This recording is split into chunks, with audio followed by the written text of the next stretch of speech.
तुमचा जन्म मृग नक्षत्रात झाला आहे का? थांबा, मग व्हिडिओ शेवटपर्यंत नक्की पहा.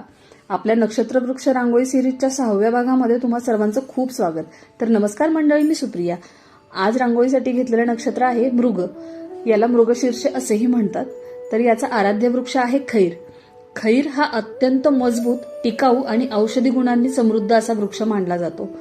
याच्या सालीपासून तयार होणारा काथ आयुर्वेदामध्ये दात, घसा आणि जखमांच्या उपचारासाठी वापरला जातो.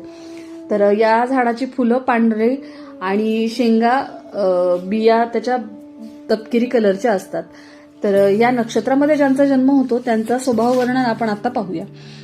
या नक्षत्रामध्ये जन्म झालेले व्यक्ती शास्त्रकलेमध्ये पारंगत असतात, नम्र आदरणीय स्वभावाच्या असतात, धार्मिक वृत्तीच्या, सन्मार्गावर चालणाऱ्या असतात, पण स्वभावाने भावूक असल्यामुळे पटकन कोणावरही प्रभावित होतात.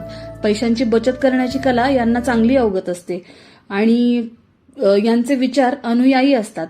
आपले विचार प्रकट करताना हावभाव करण्याची यांना सवय असते. आपल्या प्रगतीसाठी निरंतर झटण्याची वृत्ती यांच्यामध्ये असते. मनोवैज्ञानिकाच्या रूपात यांना प्रसिद्धी मिळू शकते आणि यांनी जर या वृक्षाची सेवा केली तर त्यातून त्यांना शुभ मानले जाते. हे वृक्षाचे संवर्धन करणे, त्याची पूजा करणे आणि निसर्गाचे रक्षण करणे हीच तर खरी उपासना आहे.